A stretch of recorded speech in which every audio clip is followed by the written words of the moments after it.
Director of, as a Deputy County Executive over Minority Affairs, former Executive Director of Minority Affairs, and as a local pastor who have members in this community and have been a part of this community since 1973.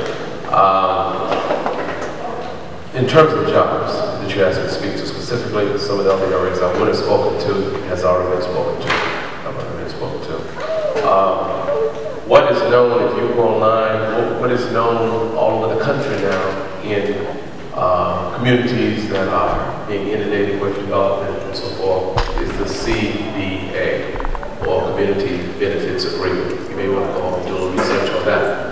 And one of the most recent meetings that we've been involved in the community with some very influential leaders is that they got a commitment from the Senior Vice President of the Islanders to sit down with them to discuss and to listen and be open to dealing with a CBA, or Community Benefits Agreement. We want to check them out. Corey Booker just did one up in Newark. Brooklyn just had a major situation to come in. The last thing you want to do as minority communities is to have something to go down and you're left out because they know you didn't support. And so we have to be wise, we have to be smart. One of my main functions in minority affairs is to make sure that women, minorities, disadvantaged, and small businesses are included. I'm proud to say, first of all, I want to say that I understand your pain and your questions because, in fact, for the last 10 or 20 years, there was a spirit of hopelessness among many minorities. I want to say I see sparks of hope. I'm more optimistic than pessimistic, but we have every reason to be doubtful based on what we're seeing. Mr. Reginald Benjamin, just stand up again, would you please? With his assistance, we were able to include over 14 subcontractors on the Twin Oaks project right on Fulton Street on Houston Turnpike, right about Manor Avenue. So it's happening. So we are aggressively doing that. Would you give him a hand? It was a lot of this groundwork. 14 minority contractors are now participating. Even we have the stats in Nassau County that women and minorities the percentages are going up. It's 14.something%. When McGann took over now, we have spikes as high as 22%. We own the case. It takes work. We're not union ready. A lot of these jobs we're talking about are union jobs.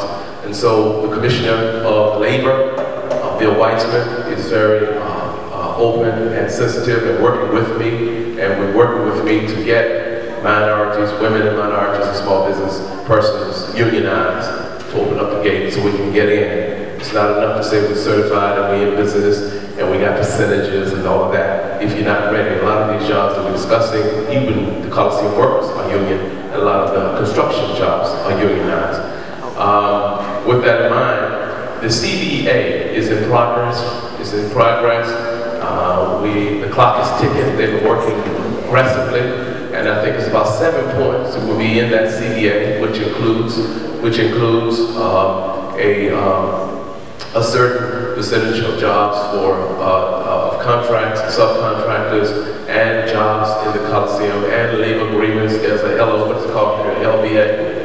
PLA, which is a public labor agreement. That's in this country. Right. And the enforceability. So they just talked about a lawyer to help them come up with the enforceability of such. Kevan made strong statements when he brought me to this office that he would like to see more women and minorities, small and disadvantaged business. I took him at his word, and he has not done anything to stop me or block me. As a matter of fact, he's proud when I go back and tell him that percentages are rising. So there's a spirit of hope with people like Reginald Benjamin, people like our legislator, people like Ed McGann on our staff. We gotta bring about a spirit of hope because that's important.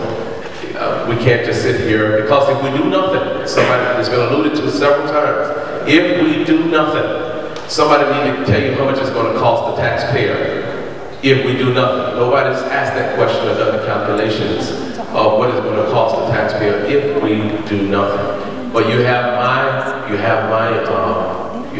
utmost support when it comes to being out front. I spoke at the Coliseum in a press conference with the owners of the Ducks, the Islanders, Mr. Wang, all of them were there, county executive, all were there. And what I'm saying to you right now is what I said to them then when they gave me to the microphone. We will be breathing over them. It's my job to make sure that women and minorities and disadvantaged small businesses are at the table and have the right, have a shot at the deal.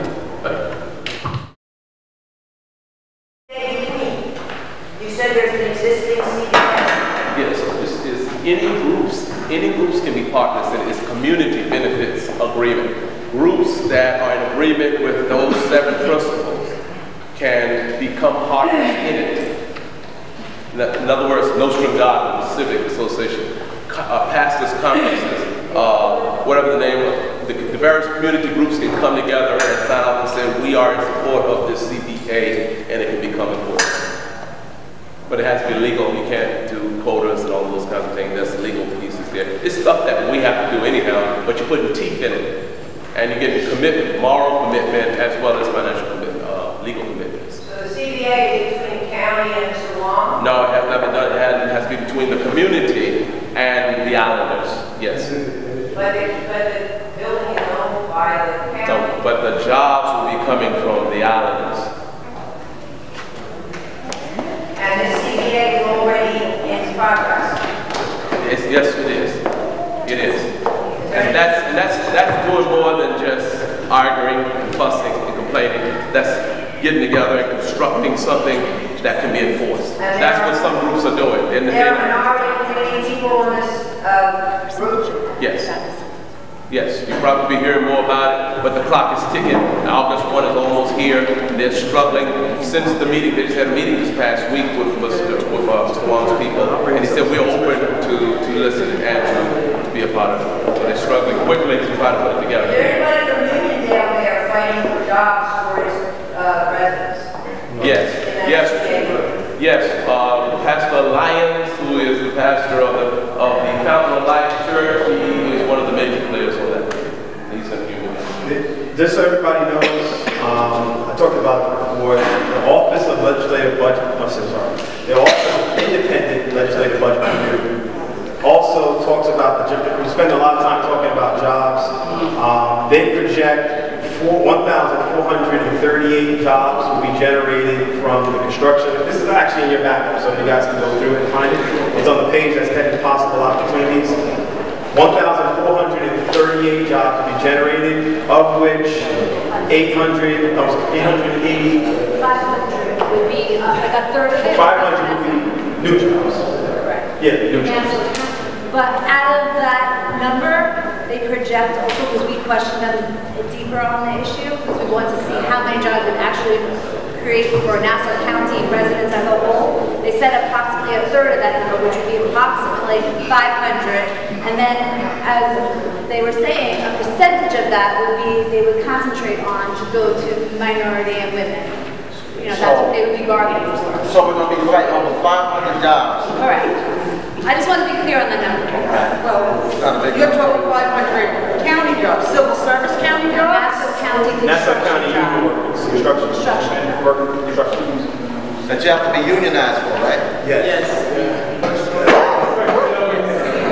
But again, this is, you guys can read through this at your leisure. This is from Independent Budget Review. It is not from my office. It is not from your, I just try to keep saying that to make sure that anything that you are reading tonight is from an independent source and not from my office, which people could feel to be partisan or a Republican office or Mangano's office. What benefit senior leaders going to receive from this project? None. Well, it's direct benefit. There's no direct benefit to seniors. Yeah, but I'm talking about the seniors, they don't work, right? You're talking about creating jobs, right? The seniors don't work, they live on fixed incomes. What benefit they are compared to say You get discounts on your tickets, that's it. That are there, the ones that we talk about tonight, that are being voted by the county executive. That's it. I mean, it's not fair that the taxpayers, that the seniors, that I know you're the messenger. I'm a messenger. I hear you. Y'all my senior, right? I'm just giving you the information, and hopefully everybody will go out August 1st and vote your prerogative. then you should vote your prerogative. No,